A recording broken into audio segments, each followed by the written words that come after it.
Good morning, this is Angela with Permaculture. Once again, I am up at my dad's house in my mother's woodland garden that she planted about 5 years ago. And I wanted to share with you this really interesting plant in front of me that is just starting to bloom. And in a minute, I'm going to show you an example in another part of her garden. This is Edgeworthia, also known as the paper bush. Edgeworthia comes from the Himalayas, parts of China, and it is an interesting and unusual plant that you might consider for your woodland garden or forest garden or permaculture food forest. And let's talk about why, and then let's talk about cultivation of this plant. So Edgeworthia is traditionally grown as an ornamental here in the United States. And the reason that my mother planted them is they have some stunning examples at the Japanese garden here in Portland. And she was really smitten and got a couple varieties and started to grow them. Edgeworthia are a plant that obviously blooms in late winter, not unlike the witch hazel here, which you can check out my video on witch hazels. The Edgeworthia has this interesting late winter blooming pattern, which brings visual interest to the garden. It also brings fragrance to the garden. Edgeworthia is fragrant, and it is good bee and hummingbird food, provided it's warm enough for bees to be out. So it is an insectiary plant. And it is obviously an aesthetic plant. They come in colors from white to yellow to corally orange. A lot of times when they are first budding out, they look really white, and as they open, you can see more of the array of those kind of sunny colors.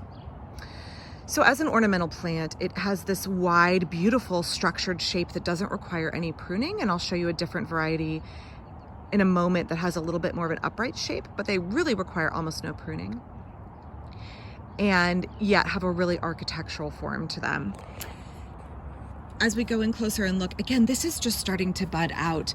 Edgeworthia have up to 40 blossoms in each flower head. And you can see here, there's one that's just starting to open a little bit more. And then let's look at this one over here. So in a few days, what you'll get is, this is an orange variety, and it'll be a beautiful array of these orange tiny little blossoms that, again, quite open, easy for insects to get into. And these blossoms will last anywhere from 4 to 6 weeks. It has a really long blooming time. And much like the witch hazel, because it blooms in late winter, the blooms are not obscured by leaves. The leaves aren't out yet. It does leaf out late, and it has really handsome leaves that will carry it all the way into late fall. Then it will drop all of the leaves, and you'll get this lovely architectural shape. Also, it is kind of flexible, and I love the way it dances in the wind. But let's talk about growing it, because there are some things you need to know. I'm going to move into the other part of the garden and show you the other Edgeworthia here and talk about cultivation. So hang tight. We're on the other side of the fence from the Edgeworthia we just looked at. We are still under the large walnut trees, so this area is quite shady. And here you can see another kind of Edgeworthia.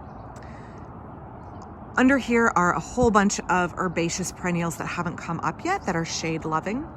And you can see there's a rose in the corner. My mom was a big fan of getting roses that were on clearance, about to be thrown away, that looked terrible, and rescuing and rehabbing them.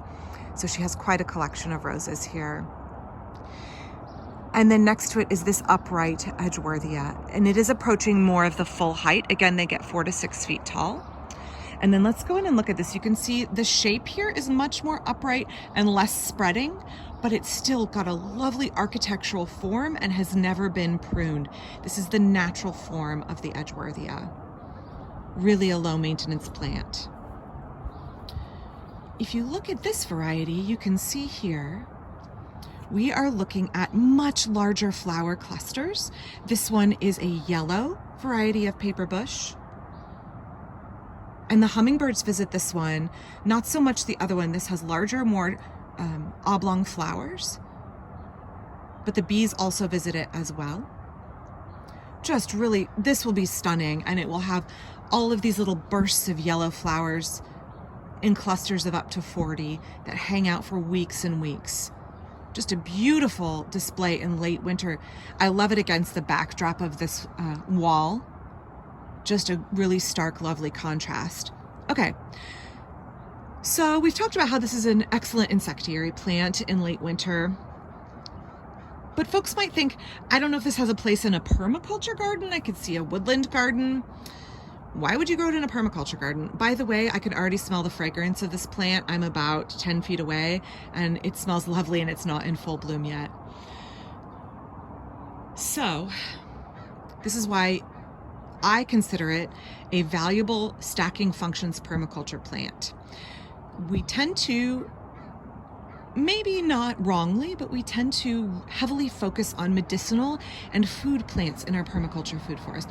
But there's also the timber and fiber plants. And this bush is called paper bush because the bark is an excellent and traditional Asian source of paper. It makes a very good paper. So it has an actual use besides its gorgeous ornamental structure and its display of flowers. So if you're thinking about fiber plants besides flax or papyrus, there are other fiber plants that maybe might be a little anachronistic, or might be a little, anachronistic's not the right word, but might be a little bit of sort of a display plant, sort of an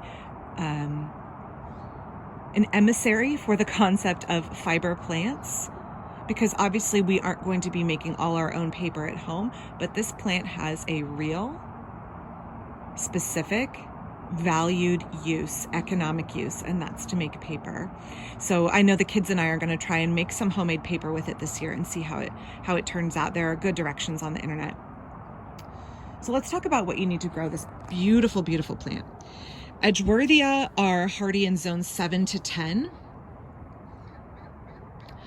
They require a well-drained soil. They can handle acidic soil or a little bit alkaline, but they really need good drainage. So if you have waterlogged, poorly draining soil, you might consider amending it with sand or gravel.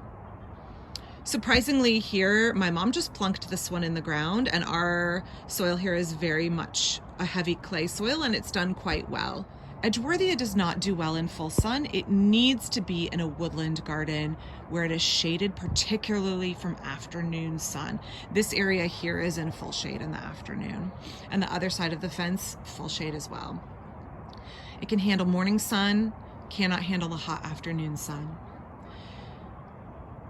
It really is ideal for an understory plant in a woodland setting under your big nut trees. Obviously it's dew-blown resistant. You have pecan trees, you have walnut trees, you have any of those larger nut trees, heart nut trees. It's going to be a great choice to grow underneath them. Now, it doesn't require any pruning. You can prune for shape if you want, but it really creates its own shape. If you want to propagate it, you can air layer it, or you can take cuttings, and it roots semi-well. Might get more like 50% rooting, 70% rooting, depending on your rooting technique. So when you go to look for varieties of this plant, there are many, many varieties with many, many colors. All of them make good paper. All of them are good insectiary plants. All of them are going to be a stunning visual display in your garden. And as I say in some of my other videos, in permaculture, we can be a little bit hyper-focused on needing everything to be really functional. And I think beauty is a function. If I have beautiful plants in my garden, I will be out in my garden more, interacting with nature more.